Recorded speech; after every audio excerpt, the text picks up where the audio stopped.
you have a chapter in here called Poetry They Cannot Write What that page? basically details Leroy Jones and a few other people that Yeah. can't understand nor write poetry. And you have a great long poem on Leroy Jones that rips him and the whole movement of these academic twits.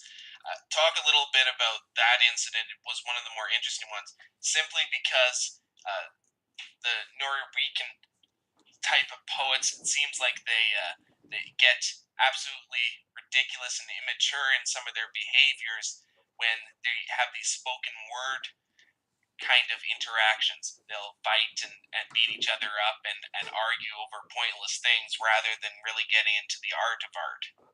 Well, you see the hands waving up and people looking like they're doing the old Egyptian dance and whatnot, and doing this and the wide eyes and acting and whatnot. But the best poetry reading is trying to basically just give the words. You don't have to do it in a monotone. You can put a little passion and effort into it, but let the words carry the weight of what you're doing. If you're doing so-called performance art, that's one thing. If you're doing something in a dramatic setting and you're basically acting a one-man show, when you're doing poetry, that's not what that is. As far as Leroy Jones or Amiri Baraka, this goes back to when I was, this was probably 89, 90, something like that. And I went to the West Side Y in New York, and I had read his poems, which have never been particularly good. He has maybe two or three poems that are passable. I read some of his polemical essays and his early stuff from the 50s, 60s, and 70s, which had some talent in terms of how he expressed it in writing. I didn't always agree with his views, but he had some writing talent. His play Dutchman, which is actually, you can look and see a black and white film that was made of it in the late 60s. It's not quite faithful to the original, but that's about really all he wrote. By the time I saw him in the late '80s, he was this stooped over black guy, old black man with a harem of sort of young white college age acolytes, half of which were female. And you could tell just by the way they touch and whatnot that they probably, felt, oh, I got fucked by Leroy Jones or Amiri Baraka or whatever the fuck he wanted to call himself. But it was such bullshit. I mean, his poetry by that time was shit. And he had a couple of the girls, I think, go up and read these absolute banalities. And he was literally there probably less than 10 minutes and left and whatnot. And this is why you're going to see this guy? I mean, it was such shit. He was such an utter and total phony. He was someone who claimed to have these political views and I'm for this and that. In reality, he would have been perfectly at home in today's reality TV show environment. They could have called him, the Barakas instead of the Kardashians. I'm sure if his daughter, he's got a daughter who's actually quite cute. Or she was when she was young. He had his daughter. I could just see him being at the center of a reality TV show. He was much more concerned with Leroy Jones, the image, than he was with actually making good art. And that's the base problem with so many of these fucking artists in any goddamn venue. They don't care about the art. Well, why the hell are you an artist? Because they see art on a par with all of these lesser activities that embrace celebrity. I don't. Art. My main thing is to put the art out there to affect people, to get people to connect to a more deep reality. But most people don't. Most people are involved in themselves and whatnot. And it's a very frustrating thing, and it's a very lonely thing. I'm in a particularly low point in my life now, at least in my adult life, and it's frustrating that all the years that I've done things for people, I've never had anyone do anything for me. I was thinking the other day, where the fuck are the people that give these sort of MacArthur grants, these genius grants? I think now in the U.S. the MacArthur grants are up to like $500,000 tax free. $500,000, that would be about 16 years worth of my average pay of what I earned, a little bit, around that. So basically, I could until retirement age. If I got a MacArthur Genius Grant, I'd never have to work again.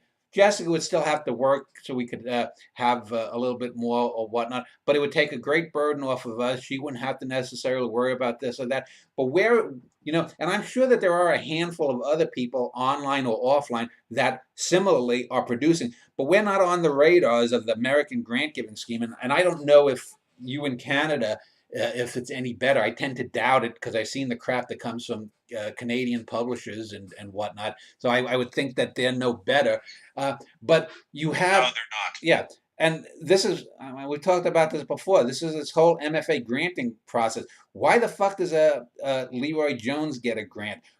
I do these interviews. I interview a lot of these people who are academics, and a lot of times wanted to do an interview for a Robinson Jeffers show, and one of these women there said, "Oh, I'm so busy with setting up my next class for next semester, I can't do a show." It's like, what the fuck? You don't have 2 goddamn hours on a weekend to talk about something that you claim is so important to you? I mean, seriously, this is the kind of mindset they have.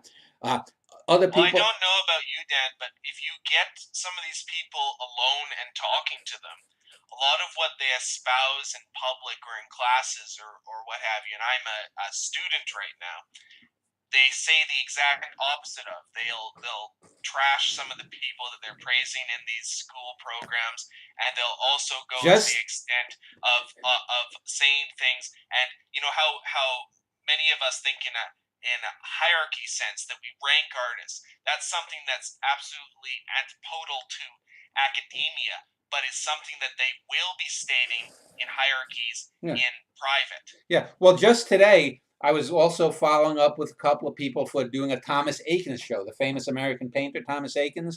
And I got a couple of no's. I got one guy first who said yes, he'd do it, and then I got another woman who said so. I'm looking for one more. And the first guy asked me, who am I going to get? So I told him the name of this guy that I had gotten to do my Andrew Wyeth show. I said, if I don't get anyone else, I'm going to see if I can get him because he's written books about both Wyeth and Eakins. And this guy writes back, he's a charlatan and a fraud. He's a sensationalist and whatnot. So I've got so many emails of this kind of stuff. I could talk about people, and the bullshit that they talk about other people, and it is all bullshit. But the more cogent point is, why the fuck? If I'm on this MacArthur Genius Grant, and I've seen some of the people who win this, and on rare occasions, maybe out of every 100 Genius Grant winners, there's literally one or two that might be worthy of it. The rest of them are people who are making these $100,000 plus salaries in academia. They get sabbaticals. I don't know how many times I get bounce back emails that say, I'm on sabbatical until spring of next thing. I can't get back to you. Or, someone in the middle of a school year, I'm going to be gone for the next 2 weeks or whatnot. Where do they get all this time? And what do they do with all this time? I mean, it's ridiculous. I wrote A Norwegian in the Family, almost 2.5 million words in 17 months. I started, I think it was on February 16th or 17th of 2013, and I finished on July 16th or 17th. It was 17 months to the day. 17 months. This is a book that's almost twice as long as Proust's Remembrance of Things Past, which took him 17 years. And my book is much better, much more readable, infinitely better. You look at something like David Foster Wallace's shit, 500,000 words, and that took him 3 or 4 years to write that crap. But he actually wrote three times as much. But it's utter crap. What do these people do with all this time? This gets to the idea. I'm going to be doing a series of shows on creativity starting soon. I've got like 2 people who've agreed to do the show. So I'm going to do maybe 10 or 12 shows about creativity, people who've written books on creativity. And I'm also looking at YouTube channels for people doing creativity, because I really want to thresh out the bullshit of these myths. I get so sick and tired of people who don't put out anything, or people who praise stuff that not only isn't bad creative, but is borderline creative. Arts and craft isn't creativity in any high or real sense. But it's very frustrating, because if there's anyone who deserves to get these kinds of grants, it's me or Jessica or a handful of other people that I know. But we are never on that list. Where are the people? Fuck this applying for it. The only people who apply are the people who these people know that they have a chance of getting it. This is why you need the government totally out of arts granting. The government cannot do it. It's bad. It's one thing if you had a Bill Gates or some rich patron like they did back in the Renaissance who wants to fund art, and they're going to make their own mistakes and they're going to have their favorites here or there, but at least there you have one person making the decision. You cannot give money to all of these systems and these groups that are so goddamn corrupt. And people will say, "Oh yeah, but there's a ballet troupe of young girls in Butte, Montana. The Butte, Montana Symphony Orchestra or something wouldn't get funding." Well, okay, then just you can do that for things that are just for civic stuff. Fund that, but never fund individual artists. Never fund them. You would get rid of all this political shit because most of the stuff that gets the money in the first place are these people who'll piss Christ, the infamous shit where some asshole basically pissed in a jar, put it in a crucifix, and photographed it, and oh, that's a statement, uh, a little image of Jesus Christ in urine. Oh boy, isn't that deep? But this is the shit that gets the money and it causes the furor. It's just like here. I'm doing all of these shows. I just did a show yesterday with this guy about psychopathy, and it's a great show. The guy was really good. I took out a lot of my old bullshit hobby horses about the way people don't understand that, and it's a great show. My guess is after 6 months I'll maybe have 150 250 views, if that. But people, these fucking supposed educational YouTube channels where some idiot pops up from outside of the screen and he's constantly laughing, and they talk about stuff that clearly they don't understand because a lot of it is misinformation that they just gleaned from online on Wikipedia or other dubious sources. But they put this out, and they get 500,000 hits in a week or so, and it's like, why?